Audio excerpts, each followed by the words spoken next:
माता पार्वती अपनी शक्तियाँ व दिव्य अस्त्र अपने पुत्र को प्रदान करती हैं। धन्यवाद माँ। अब आपके पास युद्ध कौशल का ज्ञान, शक्ति और अत्यंत शक्तिशाली अस्त्र भी हैं। पुत्र, मैं स्नान करने जा रही हूँ, स्मरण रहे किसी को भी अंदर मत आने देना। मैं वचन देता हूँ माँ। और गेट पे पहरा देने लगते हैं। भोलेनाथ कैलाश पे पहुँचते हैं। ठहर जाइए, किसी को अंदर जाने की अनुमति नहीं है, यहाँ तक आए हैं तो बताइए हैं कौन आप? कोई भिक्षुक प्रतीत होते हैं। भिक्षा तो बाद में ही मिलेगी माता के स्नान के उपरांत, तब आइए, अब जाइए। ना नहीं, आपने जाइए। तुम कौन हो बालक? रक्षक हूँ यहाँ का। आए तो आप हैं, आप दीजिए अपना परिचय। कौन है आप? आपका नाम क्या है? ये तो बहुत बड़ा प्रश्न है कि मेरा नाम क्या है, मैं कौन हूँ? तुम मुझे किसी भी नाम से पुकार सकते हो बालक, संसार के सभी नाम मेरे ही हैं। ये कैसी विचित्र ध्वनि है? अर्थात आप मेरे जैसे ही हैं। अब तक मेरी माँ ने भी मुझे कोई नाम नहीं दिया है। अच्छा, आपका भी नाम नहीं है तो अपने माता पिता का ही नाम बता दीजिए। मेरे कोई माता पिता नहीं है बालक। नंदी जो आदि अनंत है, स्वयं अजन्मे है, किंतु जगत जिनसे है, जो सृष्टि के कण कण में वास करते हैं, भला उनके माता पिता कैसे हो सकते हैं? ओह, तो आपके माता पिता भी नहीं हैं। अत्यंत दुखद है। अच्छा, कोई निवास तो होगा। सर्वत्र वास करता हूँ, धरती यहाँ तक कि शमशान, ऐसा कोई एक घर नहीं जो मुझे बांध सके। यही समझ लो मैं सर्वत्र हूँ और कहीं भी नहीं। बालक समझकर मुझे अपनी गोल गोल बातों में भ्रमित कर रहे हो। सीधे सीधे कहिए ना कि आपका कोई घर नहीं है। वस्त्र के स्थान पर पशु चरण से अपना तन ढकते हैं। नाम पूछो तो कहते हैं सभी नाम मेरे हैं। ऐसी बात करने वाले को बहरूपिया नहीं तो और क्या कहूँ। एक बार जलाशय में स्वयं को झांक कर देखिए, भिक्षुक या बहरूपिया ही प्रतीत होते हैं। नंदी, ये बालक कुछ भी कहे जा रहा है और प्रभु मुस्कुरा रहे हैं। कि घनी जटाएं हैं आपकी, कभी केस नहीं सवारे क्या? नंदी, प्रभु की जटाओं का अर्थ भी जानते हो?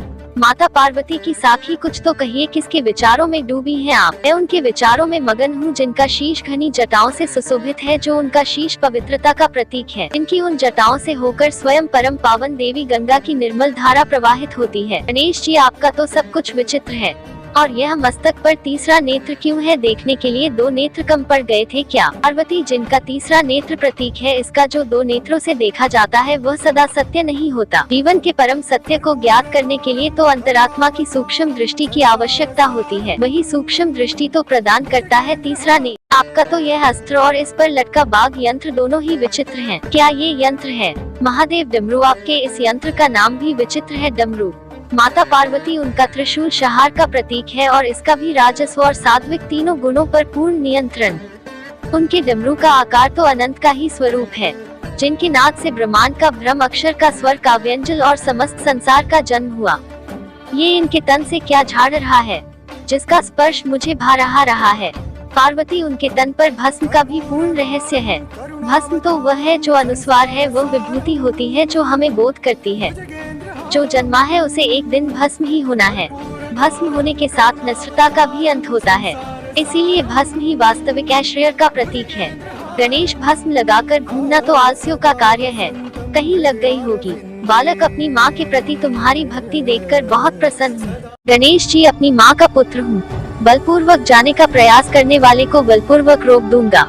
नदी, प्रतीत होता है प्रभु इस बालक को इसके हठ के लिए आवश्यक दंडित करेंगे। महादेव, उचित है, मैं प्रतीक्षा करता हूँ। देर से ही समझे किंतु समझ तो गए। नंदी, प्रभु क्षमा करें, किंतु मैं और हम सभी गण इस बात से चकित हैं कि एक बालक के कहने से आप अपने भवन में जाने से रुक गए। प्रभु, मुझे और अन्य गणों को ये तनिक भी नहीं भाया। प्रभु, आप कुछ नहीं कहना चाहते तो कोई बात नहीं, हम सब गण मिलकर उस बालक को समझाएंगे। नंदी, ऊपर देखो, आकाश के इन मेघों में राजकुमार और राजकुमारी का मनोहर दृश्य दिखाते हैं। बालक, जब तक तुम्हारा मन करे देखते रहो, बस अब हमें अंदर जाने दो। गणेश जी अपनी शक्ति से नंदी के ऊपर जल गिरा देते हैं। नंदी क्रोधित हो जाते हैं। गणेश जी, क्यों? मैंने जिस दृश्य की रचना की वो कैसा लगा? आनंद आया?